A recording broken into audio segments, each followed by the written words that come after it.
Selamat pagi anak-anak, kita akan melanjutkan kembali pelajaran kita di bab yang ke-8 bagian yang kedua, yaitu tentang doa. Nah, minggu lalu kita sudah belajar tentang arti doa dan mengapa kita harus berdoa serta jawaban Tuhan atas doa. Nah, sekarang kita akan belajar prinsip-prinsip di dalam berdoa. Yang pertama, doa harus sesuai dengan kehendak Allah. Ketika kita berdoa, ada banyak orang yang memaksakan kehendaknya kepada Tuhan Allah supaya dikabulkan Tuhan. Itu doa yang salah. Ketika kita berdoa, kita meminta supaya kehendak Tuhan yang terjadi atas hidup kita. Ya, jadi bukan kehendak kita yang kita paksakan kepada Tuhan Allah. 1 Yohanes 5 ayat 14 mengatakan, dan inilah keberanian kepercayaan kita kepada Allah, yaitu bahwa Ia mengabulkan doa kita jikalau kita meminta sesuatu kepadanya menurut kehendaknya. Jadi ketika kita berdoa, kita boleh meminta segala sesuatu kepada Tuhan Allah, tetapi kembali kita harus mengatakan, ya Tuhan, kehendak-Mu lah yang terjadi dalam hidupku. Jadi harus kehendak Allah yang terjadi, bukan kita memaksakan kehendak kita. Jadi melalui doa-doa kita, nama Tuhan Allah dipermuliakan. Yang kedua, doa harus terarah dan spesifik. Ada begitu banyak di antara kalian kalau disuruh berdoa mengatakan, aku nggak tahu berdoa Bu, aku nggak bisa berdoa. Ya, kenapa? Karena yang ada di pikiran kalian seringkali doa adalah sebuah rangkaian kata-kata yang indah, yang puitis, ya, tidak sama sekali. Tuhan Yesus di dalam Matius 6 ayat 7 mengatakan, dalam doamu itu janganlah kamu bertele-tele seperti kebiasaan orang yang tidak mengenal Allah. Mereka menyangka bahwa karena banyaknya kata-kata doanya akan dikabulkan, ya. Yesus sendiri katakan, kalau kamu mau berdoa to the point aja, singkat, tepat dan padat. Nyatakan saja isi hatimu kepada Tuhan. Bahkan ketika kamu mengucapkan doamu salah, Tuhan tahu bahwa yang di hatimu bukan itu. Dan Tuhan Allah melihat kepada hati. Ya, jadi karena itu tidak usah lagi takut berdoa, tidak usah takut salah. Nyatakan saja apa yang mau kamu katakan kepada Tuhan Allah, ya. Itu jadi doa harus terarah dan spesifik, tidak perlu bertele-tele, tidak perlu panjang lebar, ya, ngalur ngidul ke sana kemari, nggak perlu sama sekali. Tepat, singkat dan padat. Yang ketiga, doa harus di dalam nama Tuhan Yesus Kristus. Ada banyak di antara kalian yang mengatakan, Bu, saya berdoa tapi nggak pernah dijawab oleh Tuhan. Nah, pertanyaannya, ketika kamu berdoa di dalam nama siapa? Firman Allah mengatakan, Yohanes 14 ayat 13 sampai 14. Dan apa ya juga yang kamu minta dalam namaku, aku akan melakukannya, supaya Bapa dipermuliakan di dalam Anak. Jika kamu meminta sesuatu kepadaku di dalam namaku, aku akan melakukannya. Jadi Yesus sudah katakan kalau kita berdoa harus di dalam nama Yesus Kristus. Ya. Yang keempat, berdoa harus dengan iman. Kita harus yakin bahwa doa kita itu akan dijawab oleh Tuhan. Matius 21 ayat 21 sampai 22.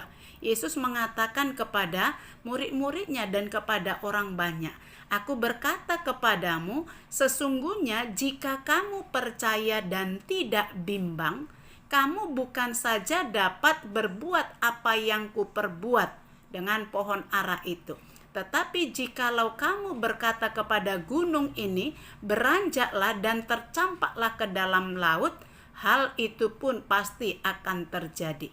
Dan apa saja yang kamu minta dalam doa dengan penuh kepercayaan, kamu akan menerimanya. Karena itu, ketika kita berdoa harus dengan iman kepercayaan kepada Yesus Kristus bahwa doa kita pasti akan dijawab oleh Tuhan. Nah, yang kelima, berdoa harus dengan tekun, dengan sungguh-sungguh, dengan segenap hati. Yakobus 5 ayat 16 mengatakan bahwa doa orang benar bila dengan tekun didoakan pasti sangat besar kuasanya. Karena itu ketika kamu berdoa harus dengan sungguh-sungguh, dengan segenap hati, dengan iman ya kepada Tuhan Allah di dalam Yesus Kristus. Yang keenam, ketika kita berdoa, kita harus memiliki motivasi yang benar. Ada banyak orang berdoa dengan motivasi yang salah, ya. Misalnya, ya, dia berdoa terhadap musuhnya supaya Tuhan menghancurkan musuhnya atau menghukum musuhnya, membinasakannya. Nah, itu bukan doa, ya. Dan itu salah sama sekali.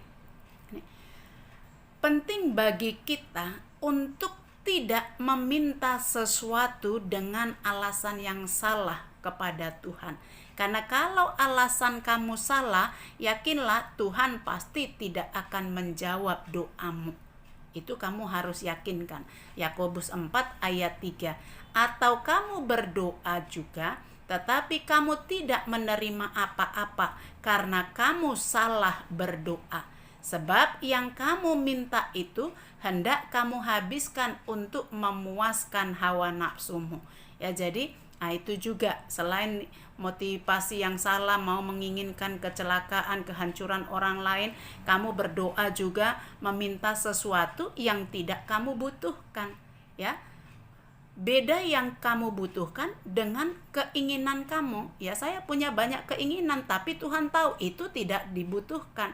Maka Tuhan akan menjawab doa kita sesuai dengan kebutuhan kita. Karena itu mintalah kepada Tuhan sesuai dengan apa yang kamu butuhkan. Nah, sekarang kita akan melihat bagaimana besarnya kuasa doa. Doa orang percaya dapat menghadirkan kuasa Allah yang tidak terbatas itu di tengah-tengah kehidupan kita. Ya, jadi kuasa doa orang percaya sangat besar manfaatnya. Nah, kita lihat Nabi Elia, ya, di dalam 1 Raja-Raja 18 ayat 41 sampai 46. Ketika itu bangsa Israel melakukan apa yang jahat di hadapan Tuhan, ya, dengan Raja Ahab waktu itu yang memelihara dewa-dewa Baal, nabi-nabi palsu, dan mereka tidak mau mendengarkan suara Tuhan. Nabi Tuhan, hambanya yaitu Nabi Elia, mereka juga akan membunuhnya karena tidak menyatakan apa yang mereka inginkan. Karena itu waktu itu Nabi Elia berdoa supaya hujan tidak turun. Nih, dia berdoa dan lihat apa yang terjadi. Dikatakan di sana bahwa 3,5 tahun di Israel tidak turun hujan. Bayangkan 3,5 tahun tidak turun hujan, apa yang akan terjadi? Ya, dan ketika Elia berdoa kepada Tuhan kembali, maka lihat hujan turun pada saat itu juga. Jadi lihat bagaimana besarnya kuasa doa orang percaya, ya. Di dalam Yakobus 5 ayat 17 mengatakan begini. Nabi Elia maksudnya, Nabi Elia, dia adalah manusia biasa, sama seperti kita. Tapi lihat, dengan kuasa doanya, ya, ia dapat menghentikan hujan, sehingga hujan tidak turun ke bumi selama 3,5 tahun. Dan ketika ia berdoa lagi kepada Tuhan, untuk menurunkan hujan, maka pada waktu itu juga, saat itu juga Tuhan menurunkan hujan. Begitu juga dalam 1 Raja-Raja 18 ayat 36 sampai 38. Ya, ketika dia bertaruh dengan nabi-nabi palsu, ya, bahwa Baal itu yang mereka sembah itu tidak berkuasa atas apapun di dunia ini, apalagi atas hidup manusia. Maka dia bertaruh di situ, dan akhirnya Nabi Elia berhasil, dia berdoa, dia berhasil menurunkan api dari langit, ya. Jadi, dan membakar persembahan di situ yang mereka mau persembahkan kepada Baal, ya. Jadi mereka memanggil Baal untuk membakar korban di situ, tetapi Baal tidak dapat melakukan apa-apa. Tetapi ketika Nabi Elia berdoa kepada Tuhan, dan Tuhan menurunkan api untuk membakar semua korban persembahan yang ada di situ. Nah, dan 1 Raja-Raja 17 ayat 17 sampai 24 juga, ya. Nabi Elia dengan berdoa kepada Tuhan, dia dapat menghidupkan kembali anak seorang janda di Sarpat yang sudah meninggal. Ya, jadi lihat bagaimana besarnya kuasa doa orang percaya. Ya, jadi doa sanggup mengubah hal-hal yang tampaknya mustahil bagi manusia. Tapi apa yang mustahil bagi manusia, dengan berdoa itu akan menjadi mungkin, karena Tuhan akan menyatakan kuasanya di tengah-tengah kehidupan manusia. Jadi dalam Yakobus 5 ayat 16 dan banyak ayat firman Tuhan lainnya juga, dan bahkan dalam kesaksian hidup kita sehari-hari, bahwa doa itu dapat menyembuhkan penyakit, ya. Jadi ada banyak penyakit yang tidak dapat disembuhkan oleh dokter, tapi ada banyak dokter yang dipakai oleh Tuhan juga untuk menyembuhkan penyakit. Jangan kamu sedikit-sedikit sakit flu pun minta disembuhkan oleh Tuhan melalui mujizat. Tidak, ya. Mujizat Tuhan itu bukan murahan. Kalau apa yang dapat dilakukan manusia, dokter dapat menyembuhkannya, ya berobatlah ke dokter. Kamu demam, kamu flu, kamu sakit, ya, mah dan sebagainya, ya pergilah ke dokter. Dokter dapat menyembuhkannya. Tapi ada nih memang sakit yang sudah pergi ke dokter, pergi ke mana-mana berobat, tapi tidak sembuh. Dan ketika orang itu berdoa, Tuhan dengan mujizatnya menyembuhkan penyakit. Ya, jadi dengan berdoa di dalam nama Yesus, maka orang sakit itu dapat sembuh. Yakobus 5 ayat 16 di situ kita dapat melihat, karena itu hendaklah kamu saling mengaku dosamu dan saling mendoakan supaya kamu sembuh. Doa orang benar bila yakin, dengan yakin didoakan, akan sangat besar kuasanya. Kuasa doa juga dapat mengusir setan. Ya.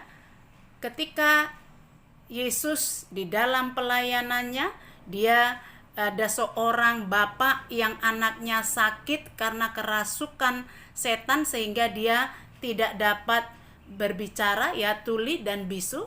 Lalu Yesus berdoa, ya. Yesus berdoa dan dia mengatakan supaya roh itu keluar, roh jahat itu keluar dari dalam tubuh anak itu, dan anak itu sembuh, ya, anak itu sembuh. Nah, kemudian murid-murid bertanya kepada Yesus di situ.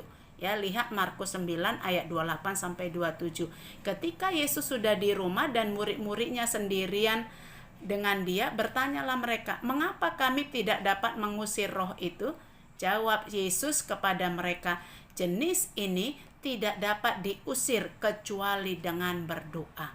Jadi dengan berdoa di dalam nama Yesus, kita dapat mengusir setan atau roh-roh jahat yang masuk ke dalam tubuh manusia. Jadi ada begitu banyak dan begitu besar kuasa doa di dalam hidup orang percaya. Karena itu, ketika kamu berdoa, haruslah dengan yakin, dengan iman di dalam Yesus Kristus. Doa dapat mengubah segala sesuatu. Ya, karena itu tetaplah berdoa. Dan Roma 12 ayat 12, bersukacitalah dalam pengharapan, sabarlah dalam kesesakan, dan bertekunlah di dalam doa. Jadi teruslah bertekun di dalam doa, tetaplah berdoa kepada Tuhan Allah di dalam Yesus Kristus dengan iman. Dan yakinlah apa yang kamu minta di dalam Tuhan Yesus Kristus, maka Tuhan akan menjawab doamu. Ketika doamu belum dijawab oleh Tuhan, teruslah berdoa, tetaplah berdoa, dan mintalah supaya kehendak Tuhan yang terjadi atas hidup kamu. Nah, pelajaran kita sampai di sini hari ini. Tetap berdoa di rumah setiap hari, setiap saat, tetap belajar dan tetap jaga kesehatan. Terima kasih, Tuhan memberkati.